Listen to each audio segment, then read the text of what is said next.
Está começando o programa Mundo das Evidências. Além de muita informação sobre ciência, tecnologia, cultura e inovação, você se diverte. O programa é de responsabilidade do professor Arnildo Corbi e acadêmicos do Grupo de Pesquisa e Extensão, Ambiente, Saúde e Desenvolvimento da UDESC. 5, 4, 3, 2, 1. O incrível Mundo das Evidências.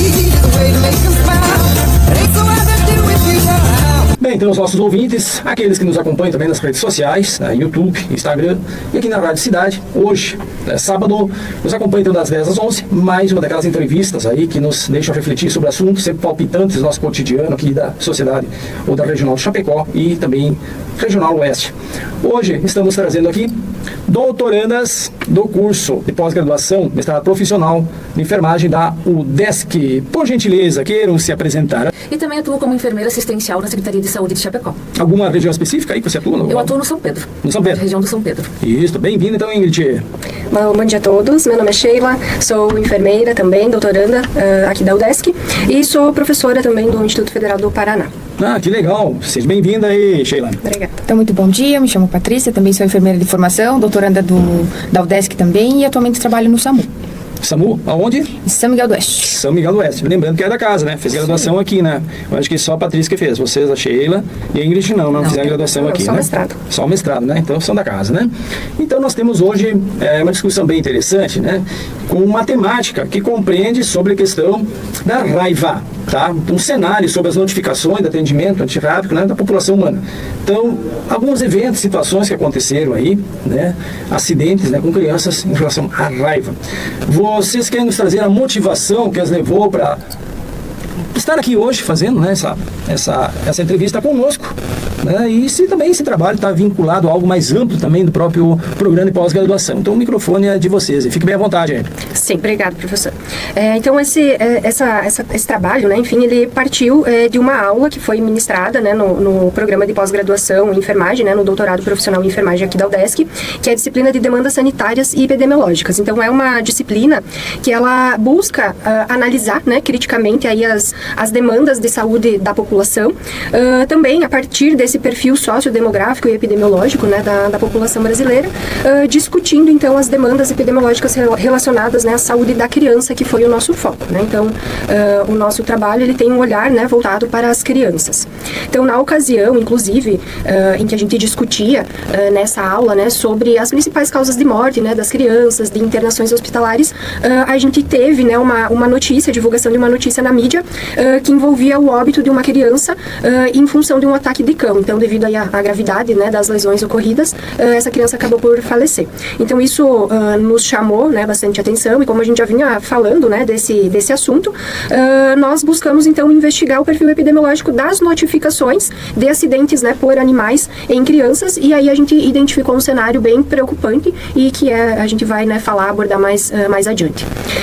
As crianças, então, né, por que crianças, né, porque esse cenário? Então, como a gente viu, as crianças, elas são mais propensas a serem vítimas de mordidas de animais, então mais do que adultos, tá? Por quê? Devido ao aporte físico. Isso, porte físico, primeiro de tudo. A criança, geralmente, né, pensando no adulto, né, diferença de criança e adulto. Então, a criança vai ter um aporte físico menor e é mais vulnerável, então, né, caso ocorra um ataque de cão, como eu dei o exemplo aqui da notícia que a gente verificou. Além disso, né, as crianças, elas subestimam os riscos, então não tem noção de risco, e isso leva, né, uma tendência a comportamentos mais impulsivos. Então vê lá o animal, quer passar a mão, quer brincar, quer mexer na comida do bicho, né? Então não tem essa noção do perigo que podem estar sendo expostos, né? Então esse comportamento, né, de aproximação, né, aos animais, então tornam essas crianças, né, mais vulneráveis a esse tipo de acidente.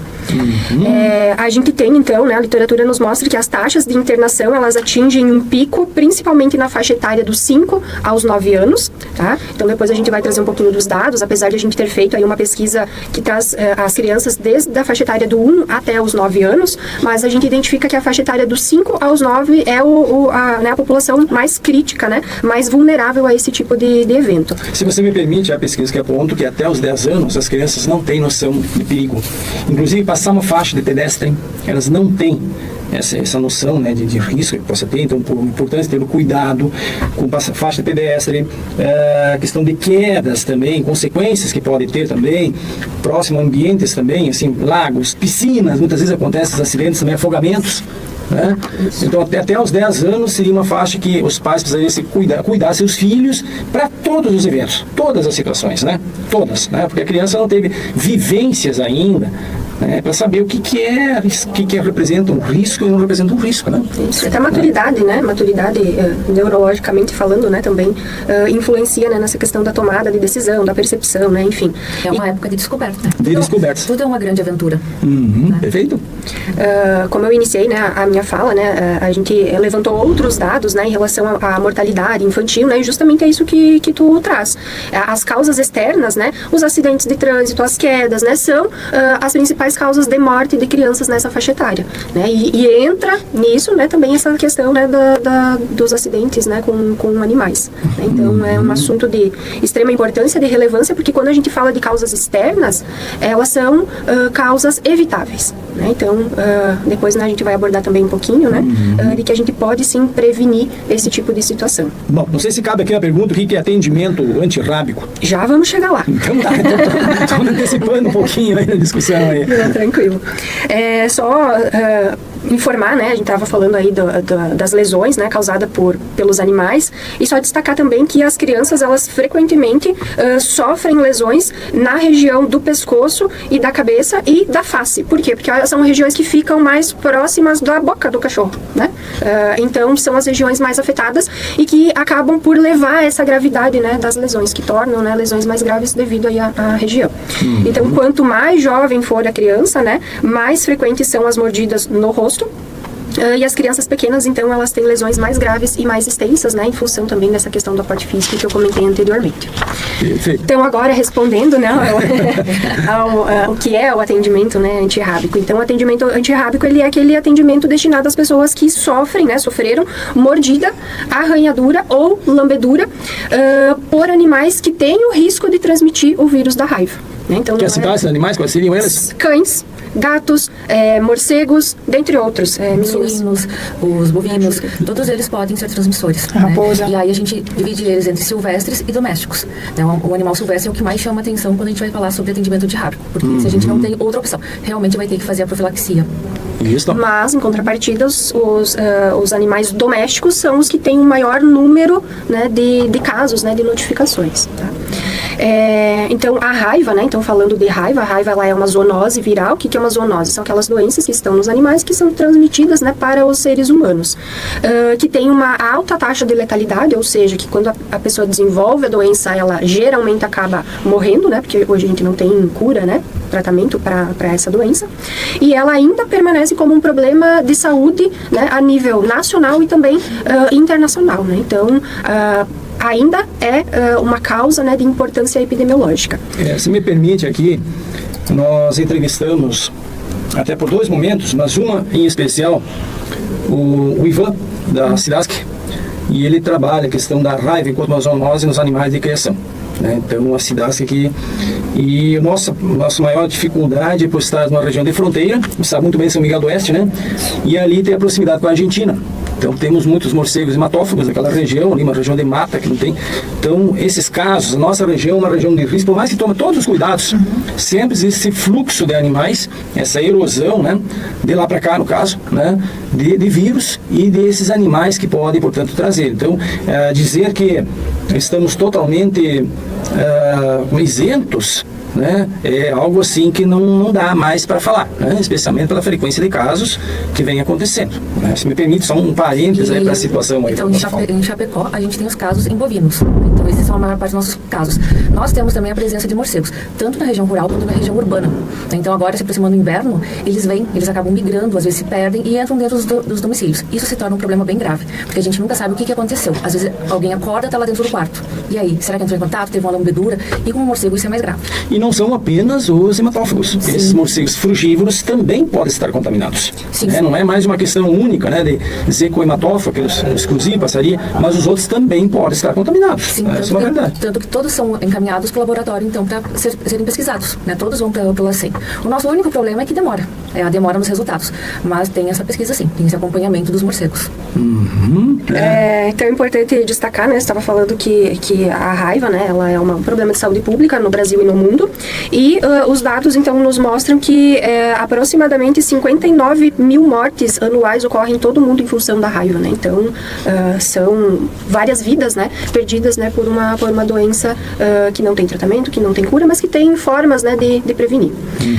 A transmissão da raiva, então, como a gente estava comentando, né? Ela ocorre majoritariamente por meio das mordidas, né? De animais infectados, né? Obviamente. E dentre os principais, mais de 90% dos casos pelos cachorros. Então, a maior porcentagem que a gente tem da transmissão da raiva ainda é pelo cão. É uma questão óbvia que é o número de animais. Tem mais cães em casa do que gatos ou contatos com é função da frequência de exposição, né? Imagino que seja isso também, né? Mas é a frequência de exposição. Bem, qual o cenário epidemiológico que a gente tem hoje, né? Falando assim de atendimentos, né? Antirrábicos com crianças. O que nós temos hoje na região? Então, como a Sheila apresentou, né, a motivação foi um noticiário de justamente um acidente com uma criança. E aí a gente resolveu fazer uma análise, um recorte temporal e identificar, né, como é que está esse cenário epidemiológico desses acidentes antirrábicos. E aí a gente pegou um período aí de 10 anos, considerando 2015 até o ano de 2024, as crianças na faixa etária de 1 a 4 anos e de 5 a 9 anos, para analisar como é que está num contexto nacional e depois trazendo para um contexto mais catarinense e olhando aqui para Chapecó. A gente identificou, assim, números expressivos, que nesse recorte temporal de 10 anos, considerando a nível nacional, a gente teve mais de 1 milhão de casos de notificação de acidentes antirrábicos. Ou seja, a gente está tratando de números expressivos. E esse quantitativo, o que mais a gente teve representação são crianças justamente na faixa etária dos 5 a 9 anos, que é aquela fase da descoberta, né, propriamente dito. A fase de 1 aos 4 anos ainda estão sob os cuidados dos tutores, ainda tem aquele vínculo, aquele cuidado, diferentemente da faixa etária de 5 a 9 anos e que já tem o seu processo de descoberta. Então não tem medo do novo, vai descobrir. E aí, trazendo para a região sul, a gente já teve também casos expressivos, considerando regiões em específico. Então, a região de Planalto Norte e Nordeste de Santa Catarina foram as regiões que mais tiveram notificações. E aí a gente começa a pensar assim, é urbanização, acesso aos serviços de saúde que foram mais notificados, que variação que levou essa região ter mais notificações. Até porque todas as regiões, né, de Santa Catarina têm seus picos, seus polos de desenvolvimento e urbanização. Mas, assim, olhando para um contexto mais aprofundado, em todas elas a gente tem casos expressivos de notificação, considerando mais a faixa etária dos 5 aos 9 anos, né? Também a gente pode levar em consideração a questão do conhecimento das pessoas também acerca da raiva, né, das zoonoses. Porque as notificações, elas acontecem dentro dos serviços de saúde. Então, todo profissional de saúde, seja na unidade básica, na UPA, no hospital, né, que receber né, uma criança, enfim, um adulto, seja, né, a população que for, com um acidente, né, por animal, ele é obrigado a fazer a notificação, então, né, pro SINAM, né, que é onde agrupa, né, essas informações e que a gente tem acesso, qualquer pessoa tem acesso a esses dados, né, que a gente está trazendo aqui. Mas a gente tem que pensar, e aqueles casos que não chegam, né, aquele caso que é mais leve, que aconteceu em casa, que, né, foi uma mordida, que tratou em casa mesmo e que não chegou no serviço de saúde. Então, isso também tem um impacto nesses dados, né, que a gente está trazendo aqui. Aquilo aqui é o que está notificado, né, que chegou ao conhecimento do serviço de saúde, mas tem todos aqueles outros que não chegaram, né, que se for pensar dado expressivo, o número que a gente vê aqui, muito provavelmente ele seria bem maior. Perfeito. E consequências que esse tipo de acidentes podem trazer, no caso, de modo geral? Óbvio que o óbito, né? A gente sabe que o óbito é o direto, né? Mas, e assim, outras situações que às vezes podemos ter por consequência para o sistema de saúde mesmo. De que maneira pode impactar? Então, a gente pode pensar em duas linhas de pensamento. No primeiro momento, consequências para a pessoa, a quem foi vitimado, no caso, essa criança, né? Como a Sheila trouxe anteriormente, as lesões, né? Pelas mordeduras, lesão de face, lesão do pescoço, membros superiores, né? E dependendo do porte do animal, de membros inferiores também. Lesões musculoesqueléticas, ou seja, danos, às vezes até permanentes, neuromusculares. E claro que a gente não pode deixar de pensar numa consequência psicológica, né? Porque querendo ou não, a ansiedade, o medo, a apreensão após o acidente vai gerar. Então, o estresse pós-traumático ele existe, não só para a criança que foi, né, a lesionada, mas para a família que também está, porque às vezes vem a culpabilização. Ah, eu não vi, eu não protegi, eu não deixei o cachorro no local seguro, ou a criança não estava sob a minha supervisão. Então, as consequências são amplas. Mas se a gente for pensar assim, consequências além dessas lesões musculares, deformidades, enfim, que podem vir em decorrência das mordeduras, a consequência maior ainda assim é a transmissibilidade do vírus da raiva, né, a manifestação clínica dele dentro do organismo e, consequentemente, evoluir para um processo para o óbito, né. E aí, a gente pode pensar já, né, trazendo estratégias que elas possam ser prevenidas. E em todo esse contexto epidemiológico que a gente trouxe, o que a gente tem mais de notificação aqui na nossa região são cachorros e gatos. Então, nesse período que eu trouxe anteriormente, ali dos 10 anos, só na cidade de Chapecó a gente teve mais de 1.700 casos de notificação de mordeduras entre cães e gatos. E lembrando que esses dois animais, tanto o cão quanto o gato, existe a vacina antirrábica que pode ser administrada no animal e hoje é disponibilizada de uma forma gratuita, né? É só a família, ou enfim, fazer a busca, a aquisição dessa profilaxia para o animal. Já evita, né, uma transmissibilidade do vírus da raiva propriamente dito, e querendo ou não, já faz um processo educacional para dentro da sua casa e para as pessoas que convivem, que estão naquele contexto familiar, porque às vezes a gente não pode pensar só na família, nas lesões, naquela criança da família, mas em quem está circulando ou quem está adentrando naquela residência também. Isso. Na semana passada nós entrevistamos o Wilson Cidrão, ele que é vereador aqui em Chapecó. Foi essa uma das principais bandeiras dele nas suas gestões, e é que cuidado com os animais domésticos, pet e animais de companhia de modo geral. E isso estabelecendo regras da legislação municipal, seguindo a legislação estadual, federal, com cuidado e responsabilidade pelos animais domésticos. Com os tutores, na verdade, né, pela posse, usando essa expressão desses animais, e o cuidado que deve ter. Inclusive, diante do fato agora acontecido recentemente, né, desse óbito dessa criança, então, de todo o chamamento e da responsabilidade. E, mais uma vez, eu fui enfático em falar sobre a importância do que a prefeitura pode fazer, que é a castração de animais. Né? Ou seja, não há como recolher todos os animais, não há como colocá-los em depósitos, não há como sacrificá-los, que vai contra o princípio que, afinal de contas, os animais também não pediram para vir ao mundo. Né? Essa é a lógica. Alguém permitiu, já que são os tutores, que eles viessem.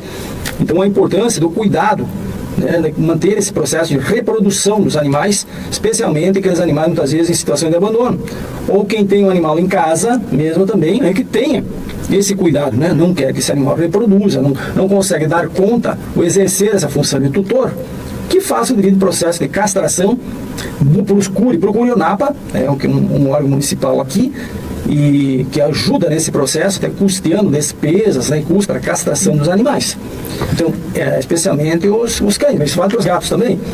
Então, é uma questão, como colocado pela Patrícia, o número de acidentes ou incidentes, melhor dizendo, é com cães, né, com os animais, aqueles que são próximos. Então, se você não quer ter animais em casa muito bem cuidados, não consegue mantê-lo, né, então, por favor, procure aqueles órgãos competentes para você pensar o que fazer com eles.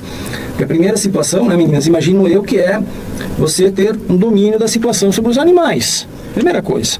Né? Então, o que eu tenho em casa de animais? Estão sendo bem cuidados? Ok. Então, vacinação dos animais, estão sendo bem alimentados, todo aquele zelo precisa ter. Depois disso, pensamos paralelamente, obviamente, né, paralelamente também os cuidados, quando você tem crianças e também adultos, muitas vezes idosos.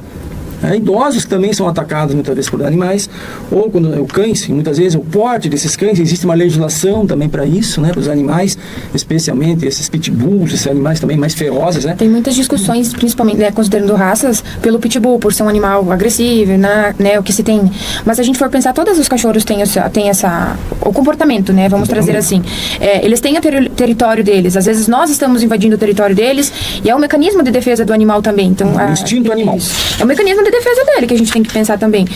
Até antes da gente vir aqui conversar com você, a gente estava discutindo. São várias situações que podem desencadear uma mordedura. Às vezes, eu vou lá no processo de alimentação do animal. Às vezes, a forma como é feita essa alimentação, o tipo da alimentação, o manejo dela. Então, eles também têm essa percepção de que você está sendo agressivo com ele. O próprio comportamento do ser humano para com o animal. O animal também não compreende a situação de risco, porque para ele, assim como uma criança ou outro vulnerável, também não compreende a situação de risco desses pontos. São dois níveis, né? Dois níveis. E então, a Ingrid está sentadinha, Ingrid. Vamos lá, Ingrid. De que maneira, então, quais assim, os principais cuidados que se pode ter hoje em relação à mordedura, né, quando acontece, né? Que encaminhamentos, o que pode ser feito? Hein, meninas? Só uma típica curiosidade que a gente tem, né? Ok, estou lá um familiar e acontece ali um acidente. Aí, quais encaminhamentos, né, que podem ser tomados, devem ser feitos? Então, em primeiro lugar, a gente vai ter que entender que mordeduras, arranhaduras, vão ser sempre ferimentos contaminados. Então a gente pensa na raiva, mas a gente também tem que pensar no processo infeccioso que pode ocorrer. Então, como a gente falou até agora, a maior parte dos acidentes acontecem com animais domésticos em casa. Então a gente tem uma grande porcentagem. O que vai ser feito? Aconteceu o acidente, né? Com qualquer pessoa, seja com a criança, com o adulto, né? A primeira coisa que vai se fazer é lavar bem aquele local com água corrente e sabão. Então lava, né, exaustivamente e depois se protege com um pano limpo, porque às vezes a gente não tem gás em casa, né, e aí vai ser encaminhado para o serviço de saúde.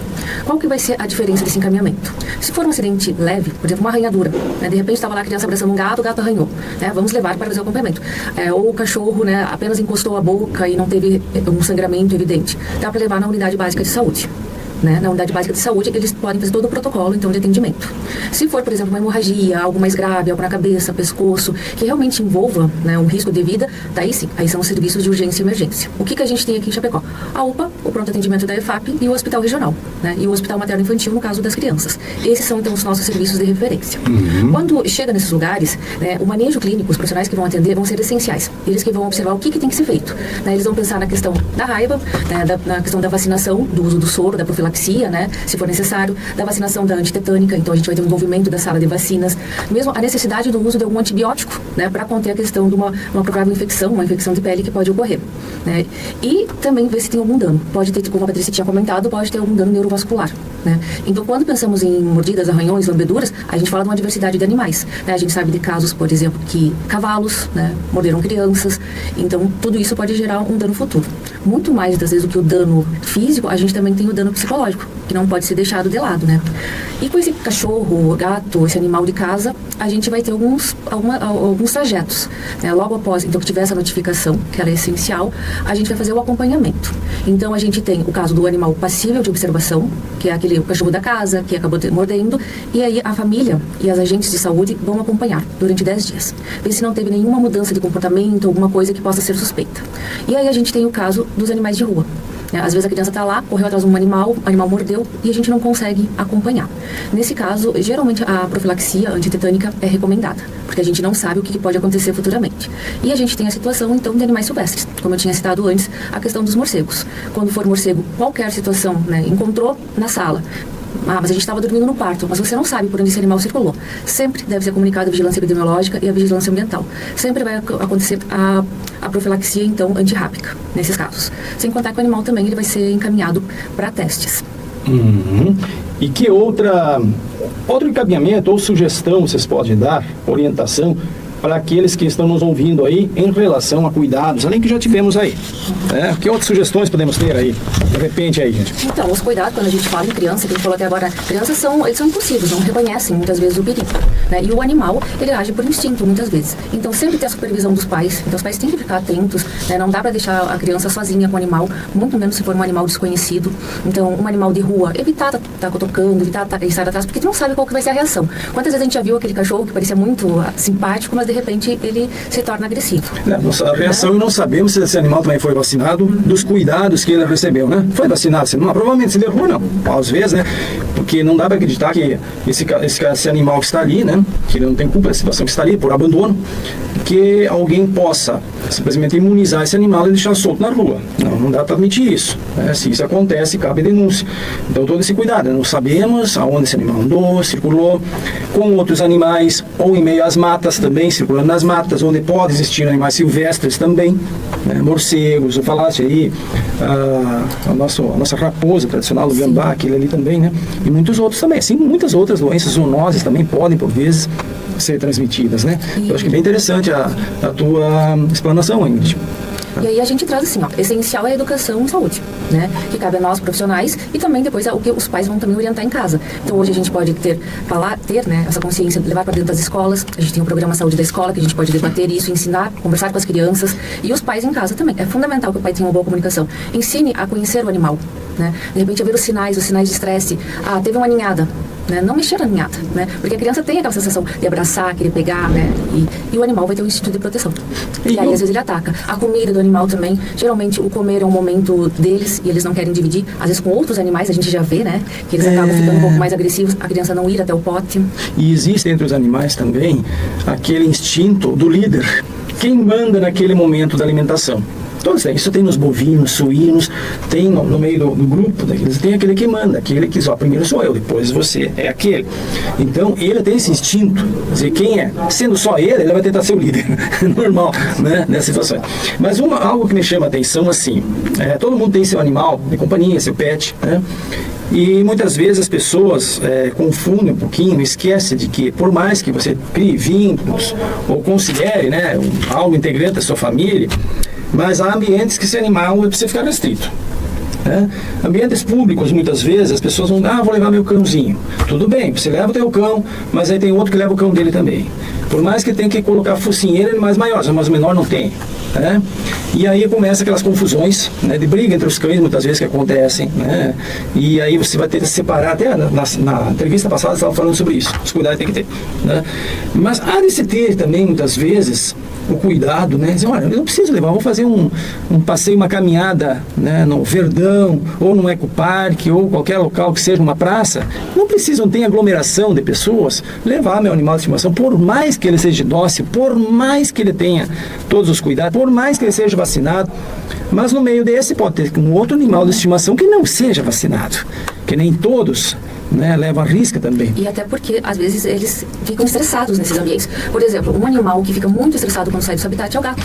Então, você está levando o gato de um lado por outro, provavelmente ele vai estar gerando estresse. Aí, imagina chegar alguém para querer pegar, manejar com ele. Ele vai atacar, né? Ele vai arranhar. Então, são comportamentos instintivos, né? São normais do animal. Nós nos deparamos no ano passado com uma situação, sentimos um evento no Verdão, na universidade. É um evento da prefeitura, né? Dia da família da escola. Nós fomos para participar lá. E muitas crianças ali das escolas, aí entraram umas pessoas que não tinham nada a ver com a história, trazendo os animais no meio ali, entre as crianças. E houve um conflito entre dois animais, né? Gerou um transtorno, inclusive uma criança foi mordida, né? Mordida, a criança simplesmente no meio, o cão mordeu. Então, a pergunta, por que você transitar em locais, tá, públicos, não tem adultos, crianças com animais, né? Por que expor o animal, por que expor as outras pessoas? Muitas vezes situações em que as pessoas também precisam refletir um pouco sobre suas ações também, né? Vai do tutor conhecer o perfil do seu próprio cão, porque com a convivência tu já vai sabendo a socialização do animal, se ele é um animal sociável ou não, se ele é adepto a carinho. E depende da raça. Exatamente. Tem raça, por exemplo, Shih Tzu, né? Shih Tzu é um animal que não é tão, ele tem um momento dele, mas é difícil, né? Depende da raça do animal, cada um tem um perfil também, né, de comportamental. Tranquilo, acho que só reforçar, né, as medidas aí de prevenção, né? Então a questão da vacinação, né, dos animais, né, cães, gatos, principalmente os domésticos, trabalhar, né, com as crianças a interpretação da linguagem, né, destes animais para conseguir identificar momentos em que eles, né, podem estar gerando, enfim, né, essa situação, né, de estresse. Também aos pais, né, manter essa supervisão, esse cuidado, né, constante, né, com as crianças, principalmente, né, nessa fase da exploração que a gente citou. E também, né, não esquecer da questão da preservação da vida selvagem, né, do habitat natural, principalmente quando a gente fala, né, dos animais silvestres, né, para que não haja, né, tanto essa interação desse tipo de animal com os animais domésticos, enfim, com as pessoas, as crianças, né, fora, né, do seu habitat. Também a questão do adestramento, né, dos animais domésticos também é uma das medidas que podem ajudar, né, a prevenir essas situações, principalmente de ataques, né, mais agressivos. Então, considerações finais? Lembrar de procurar os serviços de saúde em caso de acidentes, seja arranhadura, seja mordedura, pode ser leve, é sempre importante ter essa avaliação. É sempre importante ver como é que estão as vacinas, se estão em dia, e a gente conta com vários serviços, né? A gente tem desde as nossas unidades, PA, UPA, hospital, mas sempre ter essa consciência, é sempre importante. Até para que a gente também saiba o que está acontecendo, né? Quais são esses dados. Isso, chega. Acho que é importante também, né, já que a gente falou tanto de dados, de números, né, e frisar que esses dados, eles são essenciais para justamente se pensar ações, né, políticas, programas, né, públicos, que é por meio dessas informações que se tem, né, uma real consciência daquilo que vem acontecendo dentro da população, e para pensar nessas medidas aí de prevenção mais específicas, né, sobre esse assunto, enfim, que a gente está trazendo. Patrícia? Supervisão e orientação são as chaves do sucesso do cuidado, para evitar que acidentes aconteçam. Alguma mensagenzinha? Oi? Sim, professor. Eu gostaria de reforçar a questão assim que quando acontecem esses acidentes, a gente lembrar que o animal é irracional. Então, Isso, ele não tem culpa, né? Somos nós, né? Nós que cuidamos, nós que mantemos eles perto, que temos todo esse, né? Que a gente tem que ter o cuidado. Não o bicho, né? O bicho, ele vai fazer algo conforme o instinto dele. Então, não punir o animal, não perseguir, sabe? Não agir com violência. Eu acho que é bem importante a gente falar, porque às vezes a gente quer achar um culpado. Né? E realmente a gente fica frustrado, né? Como as meninas disseram. Né? É o nosso filho, né? O nosso familiar que foi ali mordido. Mas ter esse cuidado com as nossas atitudes. Algum recadinho, uma mensagem a um professor da disciplina, seus tutores, agora falando tutor em outro nível, né, gente? Algum professor especial da disciplina que queira mandar uma mensagenzinha aí, um abraço, final de semana. Agradecer as professoras, né, por instigar a gente a pensar, olhar um olhar diferenciado, né? Porque hoje a gente poderia estar discutindo diversas causas aqui, N situações que a gente tem, mas de trazer esse olhar justamente essa criticidade. O acadêmico, o ambiente estudantil nos proporciona isso. E as professoras todas em geral. Assim. Especialmente a prof. Lucimari. Opa, isso aí, né? Forte abraço a todos aí, tá? Um bom final de semana. Um tchau, tchau aí, gente. Valeu aí. Fique com Deus.